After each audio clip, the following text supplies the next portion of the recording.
Assalamualaikum warahmatullahi wabarakatuh. Kami dari Visin Jombang. Di sini kami akan menelusuri hal-hal yang berkaitan dengan Jombang itu seperti apa. Nah, di sini kami sudah bersama dengan Pak Nasrulillah, yaitu pemerhati budaya Jombang. Assalamualaikum. Waalaikumsalam. Sehat Pak? Alhamdulillah. Alhamdulillah.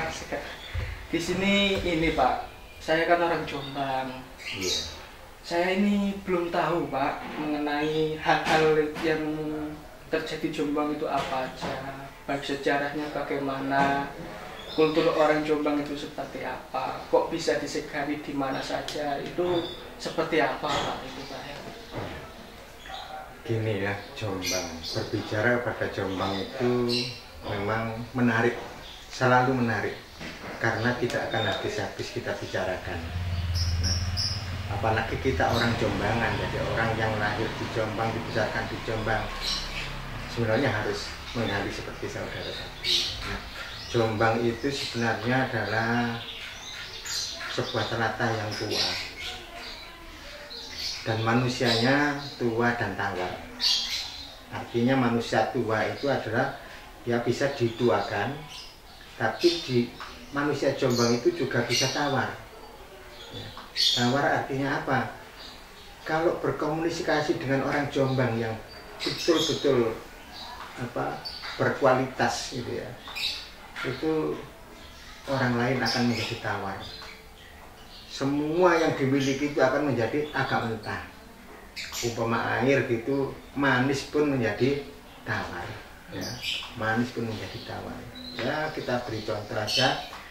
Kita bicara dengan Gus Dur dulu itu, dengan Cak Nun atau yang lain, itu selalu bisa menawarkan sebuah ungkapan-ungkapan yang katanya itu sudah paling ilmiah pun bisa dimentahkan dengan kata-kata guyonan, dan itu tidak terpikirkan oleh orang lain. Ini salah satunya, ini tawar. Jadi orang Jombang itu memang dari situ orang Jombang memiliki karakter yang memang khas ya.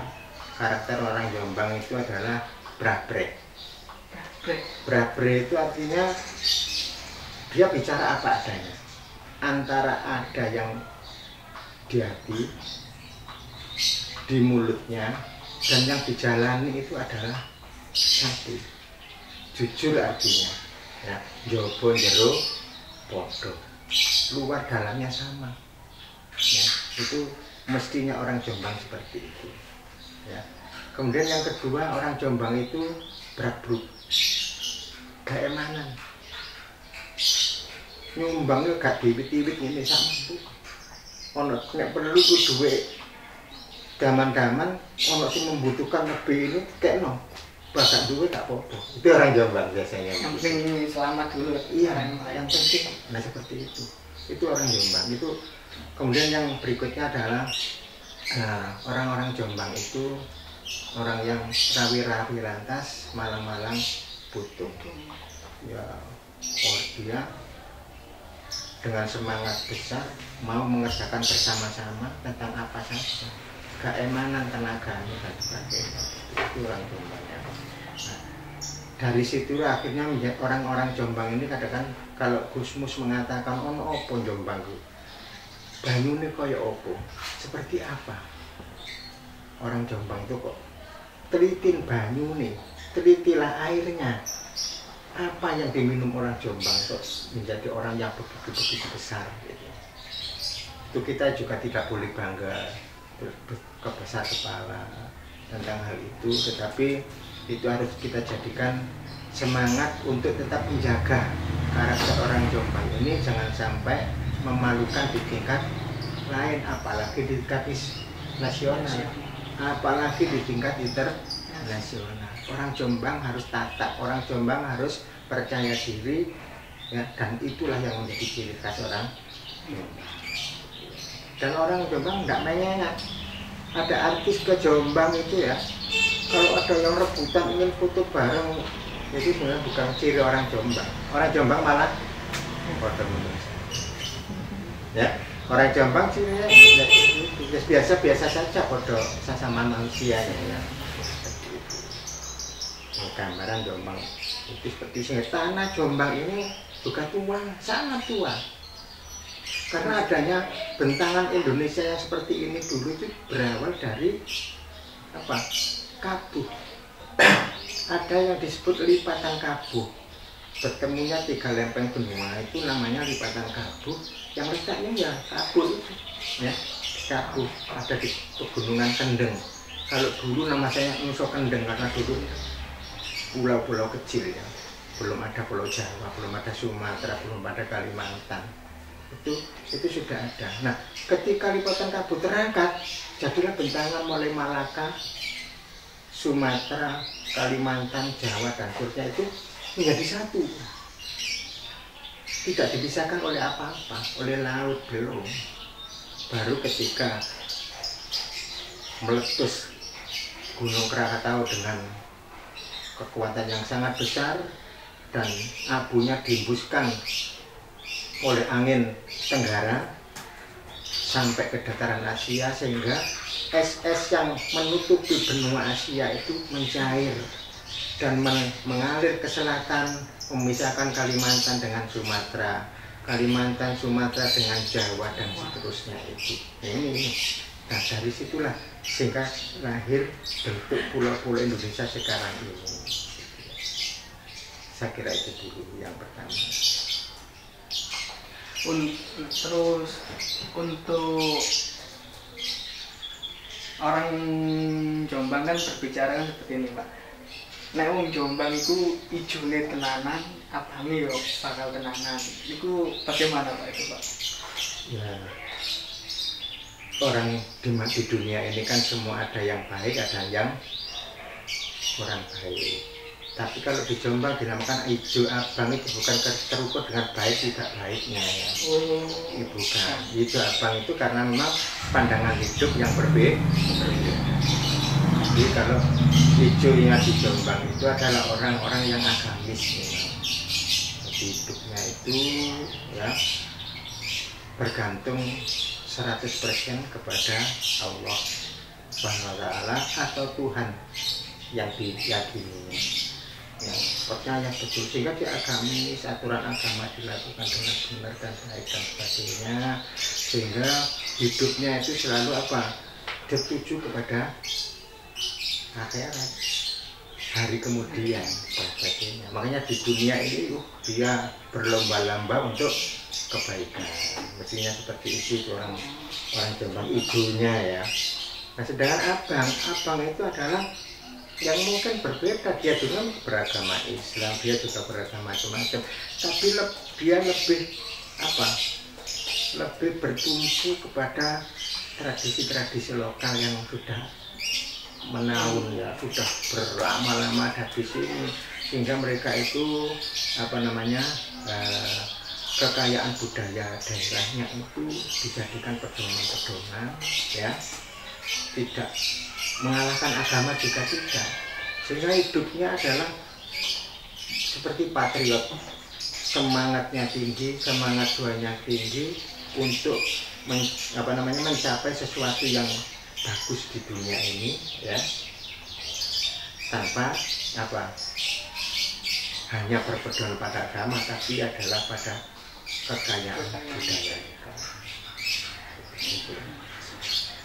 Lalu mengenai awal kerajaan-kerajaan yang berdiri di wilayah Jombang ini juga seperti apa, Pak? Kerajaan-kerajaan di Jombang itu sebenarnya ya tidak tahu sebabnya apa. Pusindo tahun 929 itu tiba-tiba ketika Mataram kuno atau Medang Kamulan yang ada di Jawa Tengah, Jogja, itu terkena bencana Gunung Merapi sehingga tertimbun ya, dan ini tidak mungkin lah untuk di sana lagi. Oleh karena itu Pusindo itu mencari ke beberapa tempat. Kalau saya lihat jejaknya itu beliau juga masuk ke Trenggalek ya, di sana ada prasasti, masuk kemana-kemana termasuk ke Jombang. ya, ke Malang, mungkin juga ke Jombang, tapi akhirnya yang dipilih kelihatannya adalah Jombang berdasarkan prasasti Turian yang ada di Turen tahun 1929, juga kemudian mungkin dikuatkan oleh prasasti Pohrinting yang ada di Perak, ya, ada Gelagahan Perak itu, ya, dikuatkan lagi yang prasasti kemudian yang ada di Tengaran, yang ada di Anjuk Ladang. Ternyata Kaduan I Tamblang, Kaduan I Watugaluh, berarti masuk di wilayah Jombang sekarang, ya, dengan sekarang ini. Jadi berkeraton di Jombang, di telatah Jombang. Nah, tahun-tahun itu belum ada kata Jombang, belum ada nama Jombang, ya, sehingga apapun, ya, itu nanti Jombang adalah nama kemudian, ya, nama kemudian. Nah, di situ sudah mulai, hanya saja setahun secicitnya, ya, tahun 985, ya, mulai berkuasa Dharmawangsa Teguh, ya.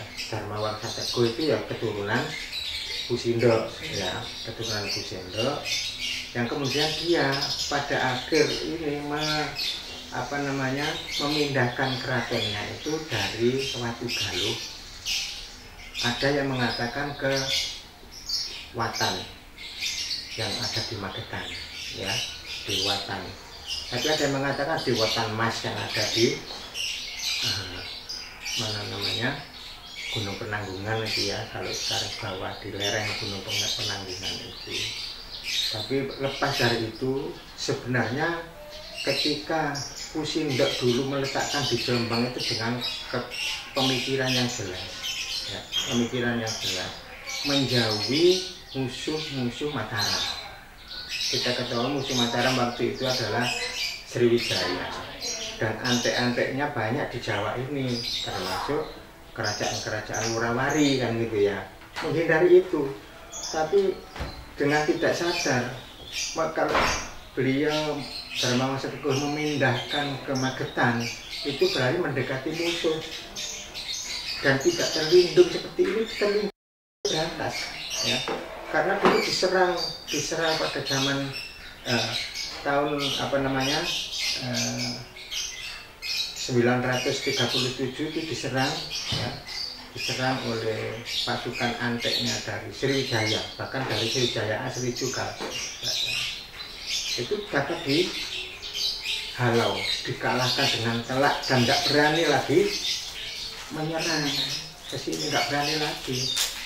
Orang-orang Nganjuk yang banyak berjasa, ya, makanya di sana ada prasasti Anjuk Ladang, makanya di sana ada semacam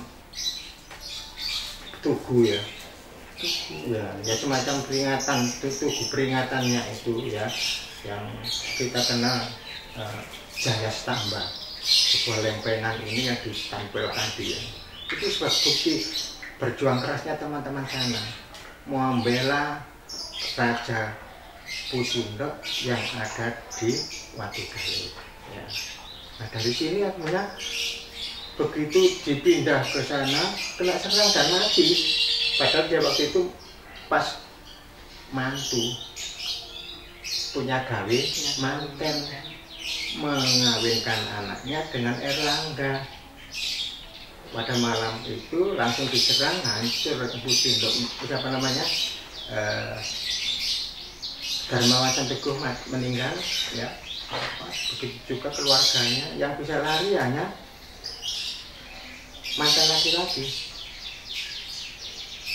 Mantan laki-lakinya bisa selamat, Erlangga bersama Narotama, kemudian diikuti beberapa bomban, diikuti oleh beberapa prajurit, ya, sampai mereka melari ke hutan-hutan mulai dari Gunung Kawi. Oh, kok Gunung Kawi, ya, itu Gunung Lawu, ya. Yang Mohon maaf, Gunung Lawu yang ada di dekat Madiun itu sampai ke utara, dan pakainya dilepas, dia pakaian amen, dia dengan alat sederhana, akhirnya karena bomban-bombannya adalah juga sinden-sinden yang suaranya enak, prajuritnya juga seorang pemain karawitan yang bagus ya, sangat menarik. Sampai perjalanan dan berhenti di Bujangan ya. Di Bujangan beliau ini mendirikan membuat sebuah prasasti namanya Prasasti Bujangan dalam dua bahasa. Yang satu berbahasa Sanskerta, yang satu berbahasa Jawa kuno ya, dengan tulisan kuadrat. Nah, sayangnya sekarang ini kedua prasasti ini ada di Kalkuta, India. Nggak tahu siapa yang membawa ke sana. Nggak mungkin lah orang Indonesia menghadiahkan ya. Itu nggak tahu bagaimana ceritanya. Nah, mulai dari situlah ya. Kemudian seakan-akan pupus telah dipindahkan ke Magetan, seakan-akan di sini tidak ada kerajaan lagi.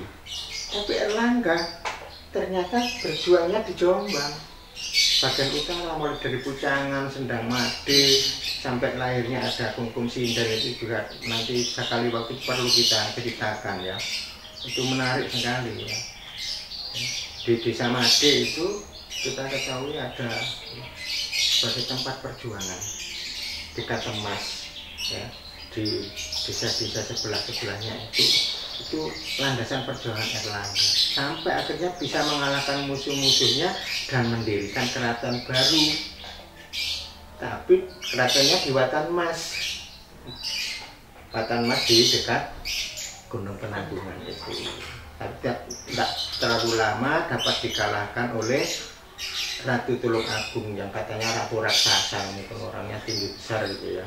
Kalah, lari-lari ke Jombang, tapi tidak ke Sendang Made, larinya ke Dander Kabu, di Dander ya, Dander Kabu ya, di situ. Nah, Madander kalau di situ ada yang katanya si Prasasti Grogol atau Pusambian itu berbunyi Kadepuan Madander. Tapi Profesor Hasan mengingat, ingat loh, Madander itu adalah jabatan tingkat 4. Itu bukan keraton sebenarnya dan sebagainya. Tapi menurut teman-teman dari Arkenas itu keraton yang kemudian dibangun kembali itu setelah mengalahkan musuhnya adalah namanya keraton Kauripan. Katanya kalau nggak Kediri ya Lamongan. Tapi melihat bukti-bukti dengan ditemukannya sumber beji, kedaton dan sebagainya yang ada di Ngoro dan di Wek itu akhirnya beda. Kalau di sumber beji kita lihat tinggalannya itu yang atas itu batu-batanya zaman Majapahit. Kalau Garuda itu katanya zaman Erlangga, tapi itu tempelan gitu. Tapi batu yang bawah karena di situ campur aduk dengan uang gobok dari Disnati Song, sehingga di situ ini jelas yang bawah ini buatan zaman Mataram. Jadi mungkin zaman Pusindo atau zaman Erlangga. Ya nggak tahu, itu perlu penyelidikan. Sampai sekarang ditemukan batu bata kayak pagar bangunan yang besar itu, dan menurut arkeolog dari PJB Trawulan Mas Wicak itu adalah itu keraton Mojopahit yang lain kan gitu ya. Mungkin pernah ditempati oleh Mojopahit yang berseteru waktu itu ya, tetapi saya berpendapat agak berbeda. Itu jelas mungkin keraton sejak zaman Erlangga, bahkan bisa sejak zaman Pusindo, karena yang namanya Watu Galuh itu mungkin wilayahnya mencakup sekian, bukan hanya desa Watu Galuh gitu. Mungkin begitulah, itu perlu penelitian ya. Apalagi saya mendapat informasi juga bukti bahwasanya dulu kalau Dewi Kili Suci yang sering ke Gunung Pujangan itu kalau dari Kediri seharusnya lewat Brantas, karena Kediri ke sana lewat Brantas tinggal nanti ke ini enggak, ternyata dia lewat Uwedi, dia lewat Kaliwatu Dakon dan bermuara di Desa Jombok itu ya, dusun Ambluk ya, itu dia berhenti di situ. Bahkan harta bendanya yang supaya nggak dirampok itu ditanamkan, dipendem di situ. Nah sekarang menjadi desa pendem itu, dipendem di situ. Nah ini menunjukkan bahwasanya berarti Dewi Kili Suci lewat Kaliwatu Dagon, berarti keratonnya nggak mungkin ke Kediri lah. Dengan adanya berbeji, kemungkinan itu keraton Erlangga yang namanya Kauripan. Erlangga pun mungkin dia hanya nunut di atas kakek buyutnya Bu Sindok. Mungkin kerajaannya yang itu sekarang kalau tandanya di situ di Dusun Kedaton, Desa Mulurjo, tapi gandeng dengan Sugiwaras yang ada di Ngoro. Mungkin gandeng juga yang ada di Pulurjo milik Ngoro itu, ditemukan juga struktur bangunan yang begitu besar. Nah, setelah Erlangga, kayak Jombang ini tidak menjadi bagian ya. Setelah Erlangga pergi kayak di sini sepi, nggak ada apa-apa. Sampai kemudian ada Singosari, ada Mojopahit dan sebagainya. Tapi kita bersyukur bahwasanya Mojopahit terakhir itu ibu kotanya 65%-an ada di wilayah Jombang sekarang. Kalau melihat peta yang dibuat oleh arkeolog ya, itu petanya itu 60% lebih ada di wilayah Jombang ya. Dan dibuktikan dengan banyaknya nama-nama mojo yang ada di Jombang dibanding yang ada di Mojokerto ya. Itu mojo tidak karu-karuan banyaknya. Itu pertanda saja. Kenapa saya katakan tadi kemungkinan itu keraton Erlangga atau keratonnya Bu Sindok? Karena wilayah waktu itu kan luas. Yang namanya Candi Brau yang ada di Trowulan itu buatan Bu Sindok. Buatan Bu Sindok. Jadi wilayah Bu Sindok waktu itu juga mungkin luas sekali gitu ya. Luas sekali. Buatan Bu Sindok itu. Nah, ini gambaran ya. Gambarannya seperti itu tentang sejarah. Sehingga nyambung sebenarnya antara ini sampai Mojopahit. Karena kemudian masa Mojopahit memang akan ada perubahan-perubahan. Nah, monggo kita tunggu penelitian para arkeolog. Kalau saya sih bukan sejarawan ya, saya ini ya pemerhati sejarah. Saya hanya cari benang merah ya. Di Jombang ini benang merahnya sangat banyak. Benang merah dari pasukan Diponegoro aja banyak ya. Pasukan Diponegoro itu larinya banyak ke Jombang. Lebih dari 20 desa yang mendirikan adalah pengikut Diponegoro. Terus untuk membuktikan bahwa benang merah itu terbukti itu siapa Pak kira-kira itu? Ya mestinya ya kalau saya sih masih membuktikan juga diakoni ya, karena saya bukan sejarahnya. Tanggung jawab kuliah S2 S3 S1 itu mestinya. Ayo dibuktikan Jombang. Nah sampai memiliki Jombang, ayo kita cari bersama-sama. Nah, Cangcut Kaliwondo kita bareng-bareng dan sebagainya. Itulah makanya Jombang kenapa tadi tua dan dituakan. Ternyata mulanya berputarnya keraton itu akhirnya bermuara di Jombang juga gitu. Bermuara di Jombang. Bahkan kerajaan Demak pun ya itu ada hubungannya dengan Jombang. Loh, kenapa ada hubungannya dengan Jombang? Iya, karena kerajaan Demak pertama adalah Raden Patah. Raden Patah adalah anaknya Roro Handarawati atau Ratu Cempong ya, istri dari Brawijaya V ya, yang kemungkinan kata Gus Dur tempat pesanggrahannya itu di luar pagar Yonduk Menturo itu. Di Menturo. Iya, di Menturo itu tempat pesanggrahan Ratu Cempong ya, di Menturo. Sekarang ada, dulu masih banyak ditemukan emas piring-piring zaman enggak enak ya, zaman waktu itu. Nah, tapi itu kita bicara khusus kapan-kapan ya. Dan kemungkinan sekali Raden Patah lahirnya di situ, karena dia ibunya tidak boleh tinggal di dalam keraton karena istri utama yaitu Endang Sasmitopuro atau Wandang Kuning tidak senang ya, karena sangat mempengaruhi apa namanya Raja Brawijaya V itu menjadi Islam, ya, dan kemudian menjadi dakwah Islam kemana-mana, termasuk nanti kita bicarakan di Ringin Contong, dia lama di situ transformasi. Nah, maksudnya di situ kita bicarakan. Oke. Ya, bagi teman-teman dan para saudara, jangan lupa komen, like, dan subscribe, dan bisa request minta sejarah yang ada di desa masing-masing. Insya Allah di kemudian hari bisa kita bedah bersama. Saya Berkolis dari Visit Jombang mengucapkan terima kasih. Terima kasih Pak Nas. Sama-sama Mas.